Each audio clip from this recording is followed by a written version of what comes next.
ഈ ഒരു സിനിമ ഉണ്ടാക്കുക എന്നൊക്കെ പറഞ്ഞാൽ വളരെ ഈ പരിപ്പോട് ഉണ്ടാക്കുന്നതിനെക്കാട്ടിയും വളരെ ലളിതമായ വളരെ എളുപ്പമുള്ള ഒരു പരിപാടിയാണ്. കാര്യം വളരെ ഇപ്പോൾ എൻ്റെ കൂടെ അഭിലാഷ് ഇരിപ്പുണ്ട്. അഭിലാഷ് 4 വർഷങ്ങൾക്ക് മുൻപ് ഈ സിനിമയുടെ തിരക്കഥ മറ്റൊരു സംവിധാനോട് പറഞ്ഞപ്പോൾ ഞാൻ ആ സംവിധാനത്തിൻ്റെ ഒപ്പമുണ്ട്. അദ്ദേഹം ഇത് സിനിമ ചെയ്യാൻ വേണ്ടിയിട്ടൊക്കെ തീരുമാനിച്ചിരുന്ന ഒരു സിനിമയാണ് 4 വർഷങ്ങൾക്ക് മുമ്പ്. അന്ന് ഉണ്ണിമൂന്നനൊന്നും അല്ല ഈ സിനിമയിലെ നായകനെന്ന് പറയുന്നത്. മറ്റുള്ള പലരിടത്തും സംസാരിച്ച് ഏറ്റവും അവസാനം ഇവർ ഉണ്ണിയിലേക്ക് എത്തിച്ചേരുകയാണ് ചെയ്യുന്നത്. അപ്പോൾ അതുപോട്ടെ, ഞാൻ അതിനു മുമ്പ് നമ്മൾ ഈ പറഞ്ഞ ഈ വിഷയവുമായി ബന്ധപ്പെട്ട കാര്യങ്ങളിലേക്ക് ഞാൻ കിടക്കാം. ഇപ്പോൾ ഉണ്ണിമൂന്നൻ ചെറുപ്പക്കാരൻ ഗുജറാത്തിൽ നിന്ന് +2 ഒക്കെ കഴിഞ്ഞതിന് ശേഷം സിനിമയിലുള്ള അഭിനയിക്കാനുള്ള ആഗ്രഹമായിട്ട് അയാൾ വരുന്നു. ലോഹി സാറിനെ പോലുള്ള മലയാളത്തിനൊരു അതുല്യ പ്രതിഭയ്ക്കൊപ്പം അദ്ദേഹം ശിഷ്യനായി വർക്ക് ചെയ്യുന്നു. അങ്ങനെ ഒരുപാട് കാലം കഷ്ടപ്പെട്ട് സിനിമയിൽ നായകനായിട്ട് അഭിനയിക്കുന്നു. പിന്നീട് ഇങ്ങനെ ഇരുന്ന് അദ്ദേഹം ഇന്ന് ഈ പറയുന്ന ഒരവസ്ഥ വരെ എത്തി. അതൊക്കെ എന്ന് പറയുന്നത് വളരെ എളുപ്പവും വളരെ ലളിതവും അനിയത സാധാരണമായിട്ടുള്ളൊരു കാഴ്ചയുമാണ് കേരളത്തെ സംബന്ധിച്ചെന്ന് പറയുന്നത്. കാരണം കേരളത്തിലെ എല്ലാവർക്കും വളരെ നിസ്സാരമായി പറ്റുന്നൊരു കാര്യമാണ്. പക്ഷേ അങ്ങനല്ല ഒരു യൂട്യൂബ് ചാനൽ തുടങ്ങുക, ഒരു യൂട്യൂബ് ബ്ലോഗർ ആവുക എന്നൊക്കെ പറഞ്ഞാൽ. കാര്യം ഒരു ഇമെയിൽ ID ഉണ്ടാക്കുക എന്ന് പറഞ്ഞാൽ തന്നെ എനിക്ക് തോന്നുന്നു ഇപ്പം ഈ സീക്രട്ട് ഏജന്റ് എന്ന് പറഞ്ഞാൽ FBI-ലോ CIA-ലോ അതോ മൊസാദിലോ ഒക്കെ വർക്ക് ചെയ്തിട്ട് വന്നിട്ടുള്ള എക്സ്പീരിയൻസ് കൊണ്ടിട്ട് ഒരു മറ്റാർക്കും സാധിക്കാത്ത രീതിയിൽ ഒരു ഇമെയിൽ ID ഉണ്ടാക്കണം. ആ ഇമെയിൽ ID വെച്ചിട്ട് ഒരു യൂട്യൂബിൽ നിന്ന് ഒരു അക്കൗണ്ട് ഉണ്ടാക്കണം. അത് ചെറിയ കാര്യമാണോ? ഇതൊക്കെ എന്ന് പറയുന്നത് മലയാളത്തിൽ ഒരു മനുഷ്യനും സാധിക്കാത്ത, മലയാളികൾക്ക് സ്വപ്നം മാത്രം കാണാൻ പറ്റുന്ന ഒരു വലിയ പരിപാടി ഇവർ ചെയ്യുന്നൊരു യൂട്യൂബ് ചാനൽ തുടങ്ങിയിട്ട് നാട്ടിൽ മാനവ മര്യാദയ്ക്ക് ജീവിക്കുന്ന ആൾക്കാരുടെ തന്തയ്ക്കും തള്ളയ്ക്കും വിളിച്ചിട്ടാണ് ഇവർ ഈ പരിപാടിയുമായിട്ട് ഇറങ്ങുന്നത്. ഇപ്പം ഞാൻ മാനവ മര്യാദയ്ക്ക് ലുലുമാളിൽ പോയി നിന്ന് കഴിഞ്ഞാൽ ആരും നമ്മളെ ശ്രദ്ധിക്കത്തൊന്നുമില്ല. പക്ഷേ അതേസമയം ഞാൻ തുണിയില്ലാതെ പോയി നിന്നാലോ ലുലുവിലുള്ള കംപ്ലീറ്റ് ആൾക്കാരും കൂടും. ഇത് കണ്ടിട്ട് ഞാൻ വലിയ സെലിബ്രിറ്റിയാണെന്ന് ഞാൻ വിചാരിച്ചാൽ ഞാനങ്ങനെ ഇരിക്കും. ഇനി ഈ ഇങ്ങനൊരു വിചാരം കൂടെ വന്നു കഴിയുമ്പോഴത്തേക്ക് പിന്നെ ചെയ്യുന്ന പരിപാടി എന്ന് പറഞ്ഞാൽ 4 പേര് ശ്രദ്ധിക്കാൻ വേണ്ടിയിട്ട് ഈ കുറേ മലവും കൂടെ വാരി പുറത്തങ്ങ് പോത്തും. അപ്പോൾ ഇത് ഇഷ്ടപ്പെടുന്ന ആൾക്കാരുണ്ട്, ഇതിൻ്റെ മണം കേട്ട് വരുന്ന ഒരു വിഭാഗം ആൾക്കാരുണ്ട്. അവരും ഇവരെ ഇവിടെ ചുറ്റിനും ഇങ്ങനെ കൂടി നിൽക്കുക. കാരണം ആ മണത്തിനോടുള്ള താല്പര്യം കൊണ്ട് ഇഷ്ടപ്പെടും. അപ്പോൾ ഇവർ വിചാരിക്കും ഇവരെല്ലാം എൻ്റെ ആരാധകരാണ്, എൻ്റെ ഫോളോവേഴ്സാണ്. അങ്ങനെ ഒരു അഹങ്കാരത്തിൽ നിന്ന് ഉണ്ടായിട്ടുള്ള കുറേ യൂട്യൂബ് വ്ളോഗേഴ്സ് ഉണ്ട്. ഇവന്മാരിപ്പം കഴിഞ്ഞ കുറച്ച് കാലം കൊണ്ട് മലയാള സിനിമയെ ഉദ്ധരിക്കാൻ വേണ്ടിയിട്ട് ഇറങ്ങിയൊക്കെയാണ് ബേസിക്കലി നമ്മൾ നോക്കിക്കാണുന്നത്. ഈ മാളികപ്പുറം എന്ന് പറയുന്ന സിനിമയുടെ വിഷയവുമായി ബന്ധപ്പെട്ട് ഉണ്ണിമൂന്നിൻ്റെ ഈ തെറുവിടിയിലേക്ക് കടക്കുന്നതിന് തൊട്ട് മുമ്പ് നിരന്തരം ഇദ്ദേഹം ഈ പറഞ്ഞ സായി കൃഷ്ണൻ എന്ന് പറയുന്ന ചെറുപ്പക്കാരൻ ഒരു റിവ്യൂ ഇടുകയാണ്. ഈ റിവ്യൂവുമായി ബന്ധപ്പെട്ട് അയാളോട് സംസാരിക്കാൻ വേണ്ടിയിട്ട് ഉണ്ണിമൂന്ന് വിളിക്കുന്നു. അത് അവസാനം ഒരു തെറുവിളിയിൽ കലാശിക്കുകയാണ്. നമ്മൾ ഈ കണ്ട കഴിഞ്ഞ 4 ദിവസത്തെ ഒരു വലിയ വിഷയം. അപ്പം സിയാദൊക്കെ പറഞ്ഞതുപോലെ തന്നെ ഒരിക്കലും ഉണ്ണി അത് ചെയ്യാൻ പാടില്ലായിരുന്നു എന്ന് തന്നെയാണ് ഉണ്ണിയോട് പിറ്റേ ദിവസം ഞാൻ പറഞ്ഞ കാര്യം. കാരണം എന്തിനാണ് ഉണ്ണി ഇവനൊരു മൈലേജ് ഉണ്ടാക്കി കൊടുത്തതെന്നാണ് ഞാൻ അന്ന് ഉണ്ണിയോട് ഇത് പറഞ്ഞത്. പക്ഷേ ഉണ്ണി എന്നോട് പറഞ്ഞു, അഖിലേ ഇത് കണക്ക് കുറേ നമ്മൾ സഹിക്കുന്ന ഒരു പരിധിയില്ലേ, പ്രത്യേകിച്ച് അച്ഛനെയും അമ്മയും പറയുന്ന വിഷയത്തിൽ. അപ്പം ഇയാൾ ഈ വ്ളോഗർ നിരവധി തവണ ആവർത്തിച്ച് പറഞ്ഞ കാര്യമാണ്, ഞാൻ അദ്ദേഹത്തിൻ്റെ അച്ഛനെയും അമ്മയും പറഞ്ഞിട്ടില്ല. അതായത് വളർത്തു ദോഷം എന്ന് പറഞ്ഞാൽ ബേസിക്കലി അത് അവരുടെ അച്ഛനെയും അമ്മയും പറയുന്ന കാര്യം. വേറെ നാട്ടിൽ നിങ്ങളുടെ മകനെ മര്യാദയ്ക്ക് വളർത്തിക്കൂടെ എന്നൊരു അച്ഛൻ്റെ മുഖത്ത് നോക്കിയിട്ട് നാട്ടുകാർ ചോദിച്ചു കഴിഞ്ഞാൽ ആ അച്ഛന് ഡയറക്റ്റ് കേൾക്കുന്ന വിളി പോലെ തന്നെയാണ് മകനോട് ഒരു അധ്യാപകൻ പറയുകയാണ്, സ്കൂളിൽ പഠിക്കുന്ന ഒരു ടീച്ചർ പറയുകയാണ്, ഈ ചെറുക്ക് നിന്നെയൊക്കെ വളർത്തിയതിൻ്റെ കുഴപ്പമാടാ, നിന്നെയൊക്കെ വീട്ടിൽ വളർത്തിയതിൻ്റെ കുഴപ്പമാണ് എന്ന് പറഞ്ഞാൽ ആത്യന്തികമായിട്ട് അവനെ വളർത്തിയ ആൾക്കാരുടെ കുഴപ്പമാണ്. അപ്പോൾ അത് ഈ വളർത്തിയ ആൾക്കാരുടെ കുഴപ്പം. ഞാൻ വളരെ നിസ്സാരമായിട്ടൊരു കാര്യം പറയാം. ഇപ്പോൾ ഇദ്ദേഹത്തിൻ്റെ പേര് സായി കൃഷ്ണൻ എന്നാണ്. അപ്പോൾ ഇദ്ദേഹം ഒരു യുക്തിവാദിയാണ്. ഈ മനുഷ്യൻ്റെ അച്ഛൻ എന്തായാലും ഒരു ഭക്തനായതുകൊണ്ടായിരിക്കും. കാര്യം ഈ സായി എന്നൊക്കെ ഞാനിത് ചുമ്മാ അദ്ദേഹത്തിന് ഈ വിഷയത്തിലേക്ക് അദ്ദേഹത്തിന് മനസ്സിലാകാൻ വേണ്ടി ഞാൻ പറയുന്നൊരു കാര്യമാണ്. ഞാനൊരു യൂട്യൂബ് ചാനൽ തുടങ്ങിയിട്ട് ഞാൻ ഈ സായി കൃഷ്ണനെതിരെ ഞാൻ ഇങ്ങനെ ഇപ്രകാരം പറയുകയാണ്, ഈ സായിയുടെ അച്ഛനൊരു ഭക്തനായതുകൊണ്ടാണ് അയാൾക്ക് കൃഷ്ണൻ എന്ന് പേരിട്ടത്. അദ്ദേഹം സായി എന്നൊരു പേരിട്ടത് ഒരുപക്ഷെ സായി ഡിവോട്ടി സായിബാബയുടെ ഭക്തനായതുകൊണ്ടായിരിക്കാം സായി എന്ന് പേരിട്ടത്. പക്ഷേ പിന്നീട് ഈ ഭക്തി മൂത്ത അച്ഛൻ കാണിക്കുന്ന കൊള്ളരുതായ്മകളെയൊക്കെ തുറന്ന് ഈ മകനൊരു വലിയ യുക്തിവാദിയായി മാറുകയാണ്. അപ്പോൾ അച്ഛൻ്റെ ഭക്തിയാണ് ഈ തൻ്റെ കുടുംബത്തെ നശിപ്പിച്ചതെന്ന് തിരിച്ചറിഞ്ഞൊരു ചെറുപ്പക്കാരൻ ഈ നാട്ടിൽ വലിയ യുക്തിവാദം പറഞ്ഞ് പ്രചരിപ്പിക്കുന്ന ഒരു മനുഷ്യനായിട്ട് മാറുന്നത് അച്ഛൻ്റെ പ്രവൃത്തി കണ്ടിട്ടാണെന്നൊക്കെയുള്ള രീതിയിൽ ഞാൻ പറയുകയല്ല. ഞാൻ അങ്ങനെ ഒരു രീതിയിൽ ഒരു യൂട്യൂബിൽ ഒരു വീഡിയോ ചെയ്ത് ഞാൻ ഇട്ടാൽ സ്വാഭാവികമായിട്ടും സായി എൻ്റെ നമ്പർ തപ്പിയെടുക്കും, എന്നെ വിളിക്കും. അത് ഞാൻ തിരിച്ച് സംസാരിക്കുന്ന മര്യാദക്കല്ലെന്നുണ്ടെങ്കിൽ എൻ്റെ തന്തയ്ക്കും തള്ളയ്ക്കും അവൻ വിളിക്കും. ഇത് കേൾക്കാൻ ഞാൻ ബാധ്യസ്ഥനാണ്. ഇതേപോലെ ഉണ്ണി വിളിക്കുന്നു, കാര്യങ്ങൾ തിരക്കാൻ വേണ്ടി വിളിക്കുന്നു. അത് ഇത്തരം ഒരു വിഷയത്തിലേക്ക് കടക്കുന്നു. പിന്നെ സായിയുടെ പ്രശ്നമായിട്ട് സായി പറയുന്ന കാര്യങ്ങൾ ഭക്തി വിറ്റ് ഈ പടത്തെ കച്ചവടം ചെയ്യുന്നു എന്ന് പറയുന്നത്. മലയാള സിനിമ എന്ന് പറയുന്നത് വിവിധങ്ങളായ ജോണറുകളിൽപ്പെട്ടതാണ് മലയാള സിനിമ എന്ന് പറയുന്നത്. ഓരോ സിനിമയ്ക്കും അതിൻ്റെതായ ജോണറുണ്ട്. ഇത് ഒരു ഭക്തി സിനിമ തന്നെയാണ്. അതായത് ഈശ്വര വിശ്വാസമുള്ള ആൾക്കാർക്കും ശബരിമലയെ സ്നേഹിക്കുന്നവർക്കും ഒക്കെ വേണ്ടിയിട്ട് സൃഷ്ടിക്കപ്പെട്ടിട്ടുള്ള ഒരു സിനിമയാണിത്. സ്വാഭാവികമായിട്ടും യുക്തിവാദികളുടെ അടുത്തല്ല ഇതുകൊണ്ട് പ്രൊമോട്ട് ചെയ്യേണ്ടത്. ഇത് ആ സിനിമയെ ഇഷ്ടപ്പെടുന്ന ആൾക്കാരുടെ അടുത്തേക്ക് തന്നെയാണ് ഇതിൻ്റെ പ്രൊമോഷനിലേക്ക് എത്തിക്കേണ്ടത്. പിന്നെ ഇതിനകത്ത് കുട്ടി കറുപ്പും എടുത്ത് വന്നിരുന്നു. ഇതൊക്കെയാണ് സായിക്ക് സംഭവിച്ച പ്രശ്നങ്ങളെന്ന് പറയുന്നത്. ഈ പ്രേമം എന്ന് പറയുന്ന ഒരു സിനിമ ഇറങ്ങിയപ്പോൾ അതിനകത്തൊരു ഡ്രസ് കോഡ് ഉണ്ടായിരുന്നു. ഈ ഡ്രസ് കോഡ് കൊടുത്തല്ലേ ആ സിനിമയിലെ നായകന്മാരൊക്കെ വന്നിട്ട് പിന്നീട് പല പ്രൊമോഷൻ വേദികളിലും വന്നിരുന്നത്. അതേപോലെ ആട് 2 ആട് എന്ന് പറയുന്ന ഒരു സിനിമ ഇറങ്ങിയപ്പോൾ അതിലെ ഡ്രസ് കോഡ് വളരെയധികം ശ്രദ്ധിക്കപ്പെടുകയും അതിലെ അഭിനയിച്ചിട്ടുള്ള ആൾക്കാർ ഉൾപ്പെടെ ഈ ഡ്രസ് കോഡിനെ പിന്തുടർന്ന് അവർ അതിന്റെ പ്രൊമോഷൻ പരിപാടിയിൽ പങ്കെടുത്തു.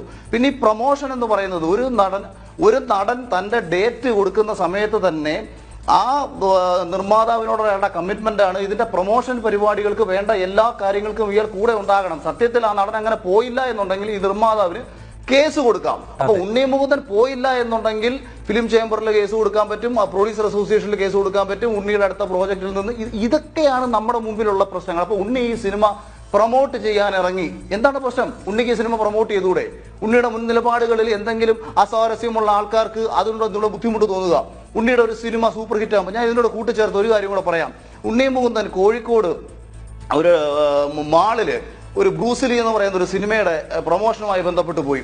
അവിടെ ഈ അടുത്തിടെ ബിഗ് ബോസിൽ നിന്ന് ശ്രദ്ധിക്കപ്പെട്ട ഇതേപോലെ ഒരു അലറൽ വീരൻ, ഇദ്ദേഹത്തിന്റെ കുറെ ഫാൻസ് വന്നിട്ട് ഈ ഉണ്ണി മുകുന്ദൻ എണീച്ച സമയത്ത് കൂവുകയും ഇദ്ദേഹം എണീച്ച സമയത്ത് വലിയ ആരാധനയോടുകൂടി കൈയടിക്കുകയും ചെയ്തു.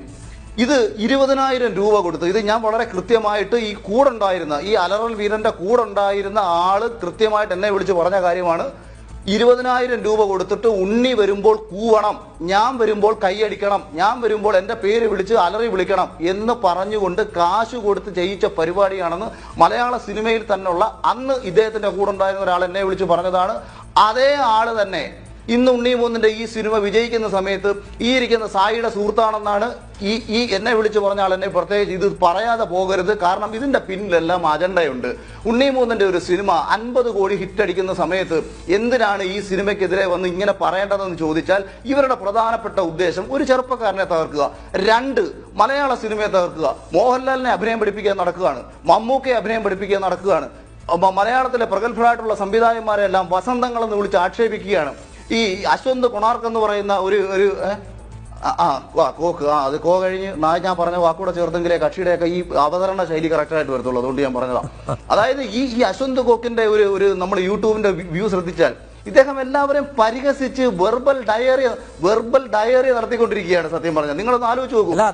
ഉണ്ണികൃഷ്ണൻ സാറിനെ ഉക്രി എന്നാണ് വിളിക്കുന്നത്, അദ്ദേഹത്തെ ഉക്രി എന്നാണ് വിളിക്കുന്നത്. കേസ് കൊടുക്കേണ്ട കേസല്ലേ?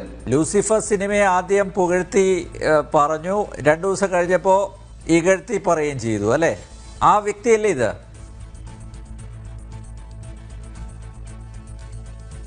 കാശ് അതെ അതാ ഞാൻ ആ വ്യക്തിയെ കുറിച്ചാണ് പറഞ്ഞത്. ഇത് ഞാൻ ഇവർക്ക് പ്രൊമോഷൻ കൊടുക്കാൻ വേണ്ടി പറയുന്നതല്ല. ഇവരെയൊക്കെ ജനം തിരിച്ചറിയണം. ഇവർ റിവ്യൂ ആണ് പറയുന്നെങ്കിൽ, നിരൂപണമാണ് പറയുന്നെങ്കിൽ, നിരൂപണം ചെയ്തിട്ടുള്ള ആൾക്കാരൊക്കെ നമ്മളെ മലയാളത്തിൽ ഒരുപാടുണ്ട്. സിവിക്ക് കോഴിക്കോടൻ തൊട്ട് ടി പി ശാസ്ത്രമംഗലം തൊട്ട് പല ആൾക്കാരും നിരൂപണം ചെയ്തിട്ടുള്ളൊരു സിനിമയെ തിരക്കഥയെ വിലയിരുത്തി തിരക്കഥയെ പഠിച്ച് സിനിമയെ പഠിച്ച് നിരൂപണം ചെയ്തിട്ട് നിങ്ങൾ പറ ഇന്ന രീതിയിൽ നിങ്ങൾ സിനിമയെ മാറ്റി എഴുതാൻ സാധിക്കണമെന്ന് തിരക്കഥാകൃത്തുക്കൾക്ക് ചിന്ത കൊടുക്കത്തക്ക രീതിയിൽ നിങ്ങൾ അക്കാഡമിക്കലി പറ. അല്ല, അങ്ങനാണോ പറയുന്നത്? ഇപ്പൊ അടുത്ത് പഴയ ആൾക്കാരെ പറയുന്നതിനോടൊപ്പം തന്നെ ഇപ്പം ജോഷി സാർ ഉൾപ്പെടെയുള്ള ആൾക്കാരെ പറഞ്ഞ് ഇങ്ങനെ വരികയാണ്. അവരൊക്കെ വസന്തങ്ങളാണ്, ഇവരൊക്കെ ഈ പണി നിർത്തി പോകണം, പിന്നെ ഇവന്മാരി ഈ പണി ചെയ്യണോ? ജോഷി സാർ നാളെ യൂട്യൂബ് എടുത്ത് വെച്ചിട്ട് ഇവന്റെ അപ്പനെയമ്മയും പറയണോ? അതാണ് ഇവന്മാർ ഉദ്ദേശിക്കുന്നത്. എനിക്കറിയത്തില്ല. അത് കഴിഞ്ഞിട്ട് ഇപ്പം ഈ നാഷണൽ അവാർഡ് മേടിച്ചൊരു നടിയാണ് അപർണ ബാലമുരളി. അവരുടെ കഴിഞ്ഞ സിനിമ ഇറങ്ങി, ഈ അടുത്ത സമയത്ത് തങ്കം എന്ന് പറയുന്ന സിനിമ ഇറങ്ങി. ഈ തങ്കത്തിന്റെ റിവ്യൂവുമായി ബന്ധപ്പെട്ട് ഈ അശ്വന്തിന്റെ ഒരു റിവ്യൂ ഇങ്ങനെയാണ് വരുന്നത്. കൊട്ടപ്രമീള എന്ന് പറഞ്ഞാൽ അങ്ങനെ ഒരു നടി എനിക്ക് കേരളത്തിൽ അറിയത്തില്ലേ? കൊട്ടപ്രമീള ആരാണെന്ന് എനിക്കറിയത്തില്ല. കൊട്ടപ്രമീള അല്ല തങ്കത്തിൽ അഭിനയിച്ചേക്കുന്നത്, അപർണ ബാലമുരളിയാണ് തങ്കത്തിൽ അഭിനയിച്ചേക്കുന്നത്. ആ നടിക്കെതിരെ ആ നടിയുടെ അവർക്കൊരു പക്ഷേ തൈറോയിഡിന്റെ മറ്റേ കംപ്ലൈന്റ് ഉണ്ടോ ഇടയ്ക്ക് ഏതോ പറയുന്നത് കേട്ടു. അവർക്ക് ഇച്ചിരി വണ്ണം വെച്ചിട്ടുണ്ട്. ഇങ്ങനെ നമ്മൾ ഈ എന്താ പറയുന്നത് ബോഡി ഷെയ്മിങ് നടത്തുക, ലാലേട്ടനെ ബോഡി ഷെയ്മിങ് നടത്തുക, ഓരോ നടിമാരെയും നടന്മാരെയും പരിഹസിച്ച് ആക്ഷേപിച്ച് വായി തോന്നുന്ന ഇരട്ടപ്പേരുകൾ വിളിച്ച് ഇവന്മാരെ എന്ത് സിനിമയുടെ റിവ്യൂ ആണ് ഇവന്മാർ നടത്തുന്നത്? ഇവന്മാരെ കൊണ്ട് ഇപ്പം ചുവരുണ്ടെങ്കിൽ ചിത്രം വരയ്ക്കാൻ പറ്റുമെന്നൊക്കെ ഉണ്ട്. ഈ മലയാള സിനിമ അങ്ങ് നശിച്ചു പോയെന്നിരിക്കട്ടെ, മലയാള സിനിമ ഇല്ല.